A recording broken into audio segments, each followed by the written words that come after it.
కృత్రిమ మేధ సాంకేతికత శరవేగంగా విస్తరిస్తున్న నేపథ్యంలో అమెరికాలో రాబోయే 12 నుంచి 18 నెలల్లో లక్షలాది వైట్ కాలర్ ఉద్యోగాలు ప్రమాదంలో పడనున్నాయని మాజీ డెమోక్రటిక్ అధ్యక్ష అభ్యర్థి వ్యాపారవేత్త ఆండ్రూ యాంగ్ సంచలన హెచ్చరికలు జారీ చేశారు.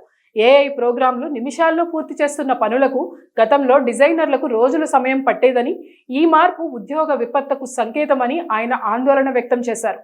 ఆండ్రూ యాంగ్ విశ్లేషణ ప్రకారం కాల్ సెంటర్ సిబ్బంది, మార్కెటింగ్ నిపుణులు, కోడర్లు, డేటా అనలిస్టులు చేసే పనులను ఏఐ ఇప్పుడు సులభంగా పూర్తి చేస్తుంది. కేవలం సమాచారాన్ని విశ్లేషించి నివేదికలు ఇచ్చే సీనియర్ స్థాయి ఉద్యోగుల అవసరం కూడా భవిష్యత్తులో తగ్గిపోతుందని ఆయన అభిప్రాయపడ్డారు.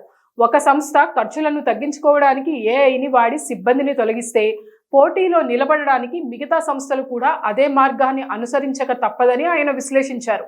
సిబ్బందిని తగ్గించి లాభాలు పెంచుకునే కంపెనీలకే స్టాక్ మార్కెట్ పెద్దపీట వేయడం కూడా ఈ ధోరణికి కారణమవుతుందని తెలిపారు.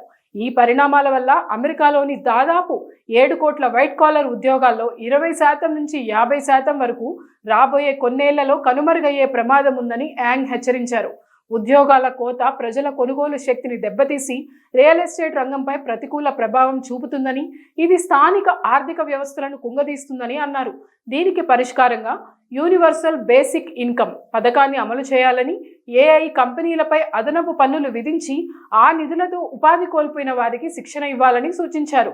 ఈ హెచ్చరికలకు బలం చేకూరుస్తూ ఇప్పటికే అమెజాన్, గూగుల్, మైక్రోసాఫ్ట్ వంటి దిగ్గజ సంస్థలు తమ కార్యకలాపాల్లో ఏఐ వినియోగాన్ని పెంచి వేలాది మంది ఉద్యోగులను తొలగించడం ప్రారంభించాయి. 2026 చివరి నాటికి ఏఐ ఆధారిత ఆటోమేషన్ వల్ల ప్రపంచ టెక్నాలజీ ఉపాధి రంగంలో భారీ మార్పులు రావడం ఖాయమని నిపుణులు అంచనా వేస్తున్నారు.